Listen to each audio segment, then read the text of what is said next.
잠시 기도하시겠습니다. 자비하신 하나님, 하나님의 인도하심으로 우리를 지금 이 자리에 서게 하시니 감사드립니다. 온전히 주님만 드러나는 시간이 될 수 있도록 인도해 주시고 부족한 심령을 주님께서, 성령님께서 채워주시기를 소망합니다. 감사드리며 예수님의 이름으로 기도드립니다. 아멘. 몇 년 전에 마블 영화를 보러 영화관에 간 적이 있었는데, 그때 같은 영화를 보려고 6살 정도 된 아이를 데리고 온 한 엄마를 봤습니다. 그때 저는 영화 장면이 마냥 유쾌하지 않고 잔인하기도 하여서 그런 영화를 아이에게 노출했다는 이유로 그 엄마를 속으로 비난했었습니다. 그런데 제가 육아를 시작하면서 그때 그 엄마의 절박했던 마음을 이해하게 되었습니다. 영화의 내용은 둘째치고 얼마나 힘들었으면, 얼마나 그 영화를 보고 싶은 마음이 간절했으면 아이를 맡겨둘 곳을 찾지 못해 동반하는 결정을 내리면서까지 영화관을 찾았을까. 전혀 모르는 사람이었지만 지금은 그 마음이 너무도 이해가 되어 잘 알지도 못하면서 함부로 비난했던 것에 대해 지금도 미안한 마음이 듭니다. 사람은 경험한 만큼 상황에 대한 이해와 포용력을 갖습니다. 경험해 보지 못하면 상황을 완전히 이해하기에는 한계가 있습니다. 부끄럽게도 저는 이 사실을 육아를 하면서 깨달았습니다. 엄마의 희생과 사랑, 자녀 교육에 대한 문제를 너무나 쉽게 얘기했었던 지난날이 참 많이 부끄럽습니다. 제가 경험에 대한 이야기를 꺼낸 이유는 하나님을 얼마나 경험하느냐에 따라 하나님에 대해 아는 것이 깊어지기 때문입니다. 본문의 말씀은 자신이 경험했던 하나님만을 바라보고 있는 엘리야에게 하나님은 그가 미처 경험하지 못한 하나님을 경험하게 함으로써 엘리야를 다시 사명의 자리로 부르고 계시는 말씀입니다.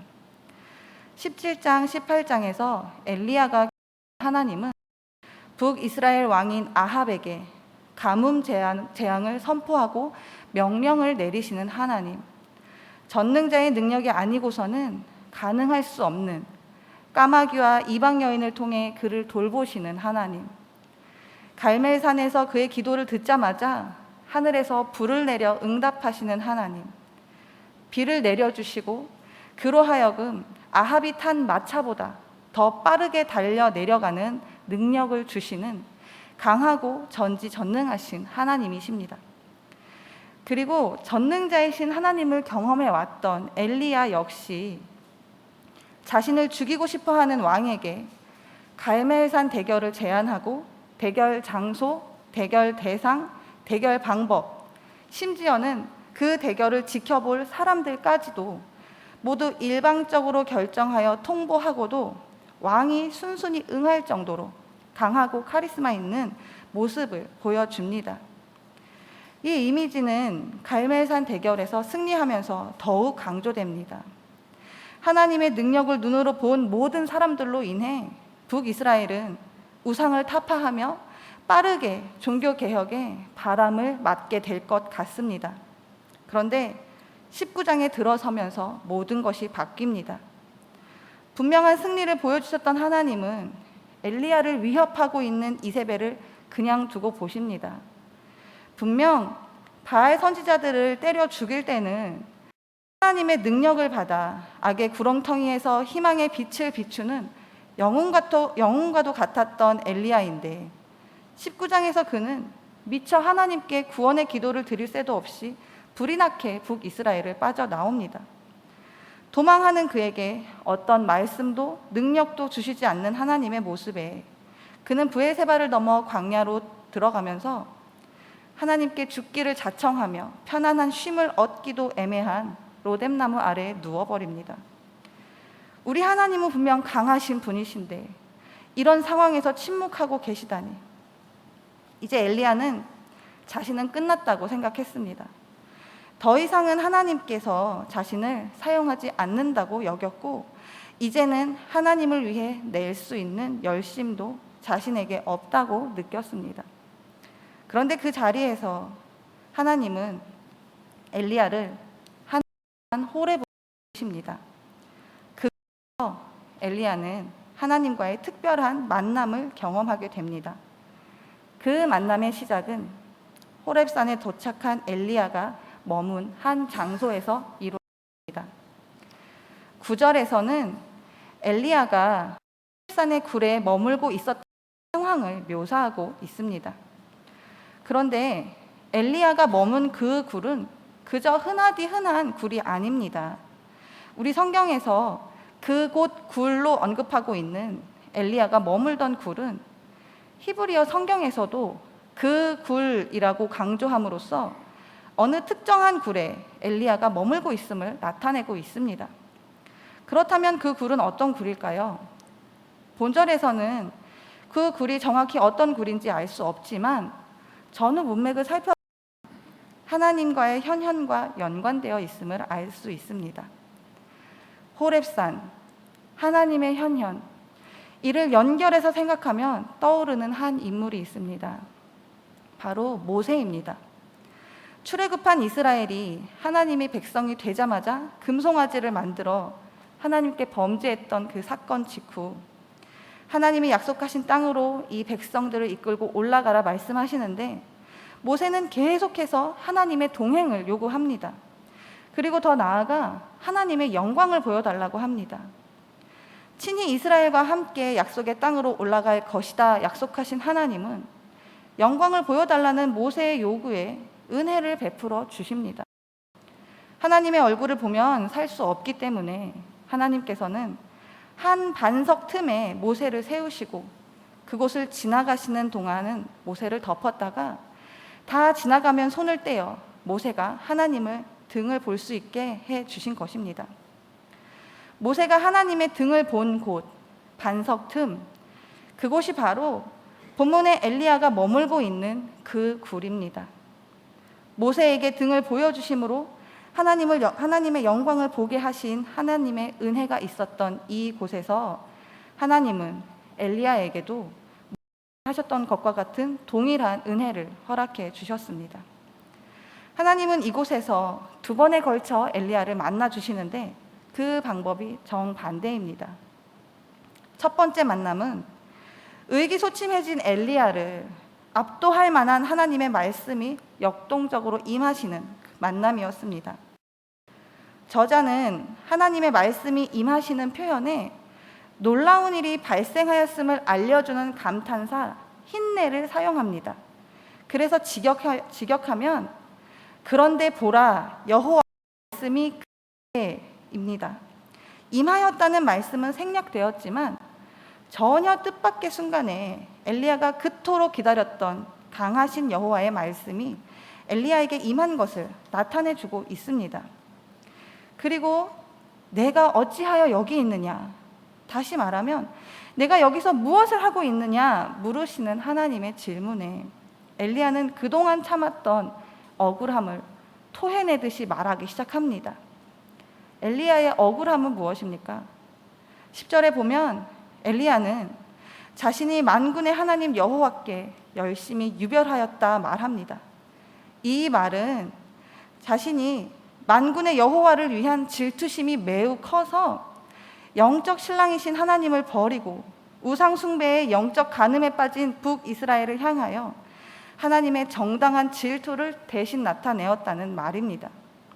그런데 그렇게 질투한 결과는 하나님의 사람의 승리가 아니라 오히려 죽임을 당하고 자기 하나만 남았다는 것입니다. 그리고 지금 이 순간에도 저 원수들은 자신들의 생명을 노리고 있다는 것입니다. 분명 하나님은 강하시고 큰 능력의 하나님이신데 그런 하나님께 헌신과 충성을 다 했는데 지금 자신은 생명을 노리는 대적자들로부터 초라한 도망자 모습으로 은둔 생활을 할 수밖에 없는 외로운 처지임을 억울해하고 있는 것입니다. 그러자 하나님은 엘리야와의 두 번째 만남을 주도하십니다. 그리고 이 만남에서 엘리야는 자신의 경험을 뛰어넘는 하나님을 만나게 됩니다. 11절 말씀에서 하나님은 엘리야를 여호와의 앞에서 산에 서라 말씀하셨습니다. 여호와의 앞에 선다는 표현이 제사장들이나 엘리사와 같이 이스라엘의 몰락과 배교의 시기 동안 활동했던 여호와의 종에게 사용될 때는 그들의 헌신과 충성, 복종의 의미를 나타냅니다. 하나님 앞에서 자신은 더 이상 하나님의 능력을 담대히 펼칠 수 있는 존재가 아니라 생명의 위협을 느끼고 도망하는 초라하고 외로운 존재임을 스스로 되뇌고 있는 엘리야에게 하나님은 다시 한번 그의 헌신과 충성과 복종을 요구하고 계신 것입니다. 그리고 모세를 세우셨던 반석 틈 그곳에 엘리야를 세우시고 그곳을 지나가신 하나님을 바라보게 하십니다. 모세에게 하나님의 영광을 보게 하는 은혜를 주셨던 것처럼 그 은혜를 증표 삼아 이스라엘과 동행하여 가나안 땅으로 올라가겠다는 약속을 해 주셨던 것처럼 이제 하나님께서는 엘리야에게 동일한 은혜로 동일한 약속을 보여주려 하신 것입니다. 그런데 엘리야가 서 있는 곳을 지나가시는 하나님의 영광이 엘리야의 예상과 다르게 나타납니다. 우리 11절, 12절 말씀 함께 읽겠습니다. 11절 말씀부터 읽겠습니다. 여호와께서 이르시되 너는 나가서 여호와 앞에서 산에 서라 하시더니 여호와께서 지나가시는데 여호와 앞에 크고 강한 바람이 산을 가르고 바위를 부수나 바람 가운데에 여호와께서 계시지 아니하며 바람 후에 지진이 있으나 지진 가운데에도 여호와께서 계시지 아니하며 또 지진 후에 불이 있으나 불 가운데에도 여호와께서 계시지 아니하더니 불 후에 세미한 소리가 있는지라. 아멘. 산을 가르고 바위를 부수는 강한 바람, 지진, 불 모두 하나님의 현현을 알리는 표징들입니다. 엘리야에게는 너무나 익숙한 하나님의 현현 방식입니다. 그런데 바람이 지나간 자리, 지진이 있었던 자리에 하나님께서 계시지 않습니다. 분명 여호와께서 지나가시는데 일어난 일들인데 그 자리에 하나님이 계시지 않는 것입니다. 그런데 마지막 부분에서 엘리야는 하나님을 발견할 수 있었습니다. 바람, 지진, 불이 모두 지나고 난 후 세미한 소리 가운데 말씀하시는 하나님이 계셨던 것입니다. 하나님과의 그 만남은 엘리야로 하여금 소리가 들리자마자 즉시로 얼굴을 가리게 하였고 두려움과 경외심으로 하나님의 얼굴을 대면하지 않기 위한 행동을 취하게 했습니다. 이제까지 엘리야는 무수히 많은 이적을 통해 하나님의 능력을 나타냈던 인물입니다.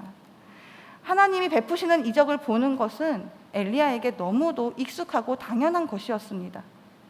그런데 하나님은 엘리야가 당연히 여기는 자리에서 하나님의 모습을 나타내신 것이 아니라 엘리야가 전혀 기대하지 못했던 세미한 소리 가운데 그 모습을 드러내신 것입니다. 세미한 소리라는 표현은 작고 평온한 소리로 번역할 수 있습니다. 작고 평온한 소리 가운데서 하나님께서 임하셨다는 것은 사람을 진정으로 변화시키는 것은 이적과 같은 외적인 현상이 아니라 바로 하나님의 말씀이라는 사실을 엘리야에게 알게 해 주신 것입니다.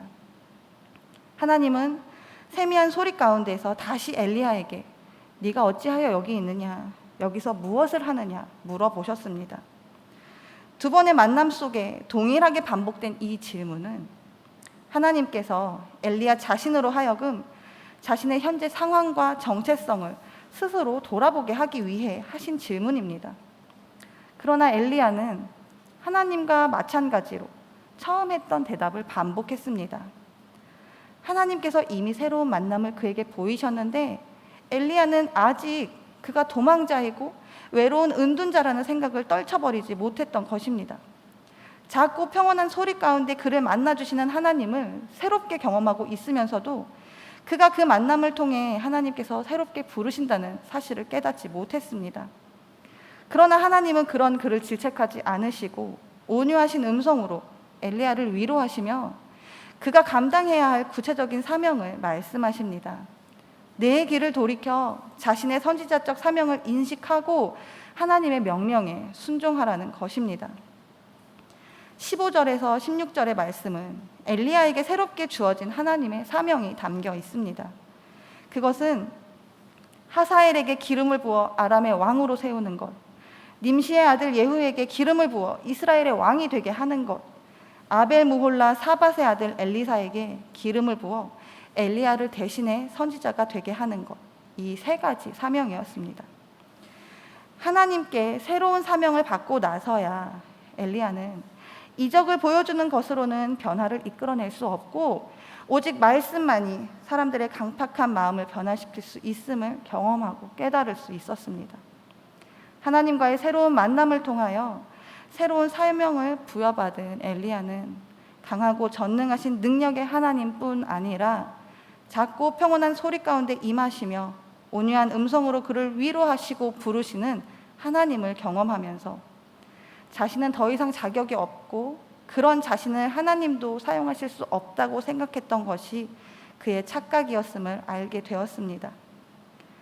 엘리야는 하나님도 이제는 나를 사용하실 수 없다고 그렇게 자포자기해 버렸는데 하나님은 여전히 그런 그를 하나님의 새로운 사역에 사용하시려고 준비하고 기다리고 계셨음을 깨달은 것입니다. 이렇게 그가 하나님과의 새로운 만남, 새로운 관계, 새로운 사명을 받고 나니 엘리야는 아람 왕 하사엘을 북이스라엘을 심판하는 도구로, 예후를 아합의 가문을 심판하는 도구로 사용하시려고 준비하시는 하나님의 계획을 깨달을 수 있었고, 이스라엘 가운데에 바알에게 무릎을 꿇지 아니하고 그 입을 바알에게 맞추지 않은 자 7,000명을 남기겠다는 하나님의 말씀을 통해 하나님을 위해 질투할 수 있는 사람이 오직 자신 하나만 남았다고 한탄하던, 외로워하던 가운데 새로운 용기도 얻을 수 있었습니다. 이와 같이 낙심하여 쓰러져가는 엘리야를 다시 일으켜 세우신 하나님의 위로는 엘리야로 하여금 끝까지 사명을 감당하고 마지막에는 하늘로 들려지는 은혜를 경험하게 하였습니다. 우리가 신앙생활을 하면서 꼭 기억해야 할 것은 늘 깨어 있어야 한다는 것입니다. 우리가 깨어 있지 못하면 영혼의 창이 되는 우리의 눈은 어두워질 수밖에 없습니다. 그렇게 되면 우리가 경험한 범위 내에서만 생각하게 되고 심지어는 하나님까지도 제한하게 됩니다. 엘리야를 통해 우리에게 보여주신 하나님은 우리가 감당할 수 있을 만큼만 보여주시고 드러내시는 하나님의 일부일 뿐이기에 엘리야의 그리고 우리의 경험된 하나님이라는 그늘에 계실 분이 아니십니다. 오히려 인생들의 경험을 뛰어넘으시는 분이시며 우리가 미처 알지 못한 전혀 새로운 모습으로 여전히 세상을 향한 구원의 손길을 놓지 않고 계시며 우리가 제대로 깨닫지 못했던 방향으로 여전히 일하고 계신 분이십니다. 그러하기에 우리는 우리의 시선을 하나님께로 고정하고 언제나 우리의 경험을 뛰어넘어 그 이상을 바라보시고 인도하시는 하나님의 뜻을 따를 준비를 하며 살아가야 합니다. 살다 보면 우리의 현실이 캄캄하게 느껴져 넘어질 수도 있고 힘이 없어 주저앉을 수도 있습니다. 그러나 내가 연약하여 쓰러졌을 때 하나님은 더 크게 일하시는 분이십니다. 오히려 약해지고 넘어졌을 때 하나님은 크고 강하신 하나님을 드러내기를 기뻐하시고 연약한 우리를 사용하기를 원하십니다. 넘어진 그 자리가 우리의 어두웠던 눈을 새롭게 밝힐 수 있는 자리이며 하나님과의 새로운 만남을 기대할 수 있는 자리이고 우리의 뜻이 아닌 하나님의 뜻을 온전히 바라보며 따라갈 수 있는 자리이기 때문입니다. 우리의 매 순간순간이 넘어짐의 연속일지라도 우리의 어두운 눈을 밝혀주시고 하나님의 뜻 가운데로 인도하시는 그 손길이 우리를 놓치지 않았음을 기억하며 새로운 만남과 새 힘을 주시는 하나님의 은혜 가운데 늘 거하시는 저와 성도님들이 되시기를 소망합니다.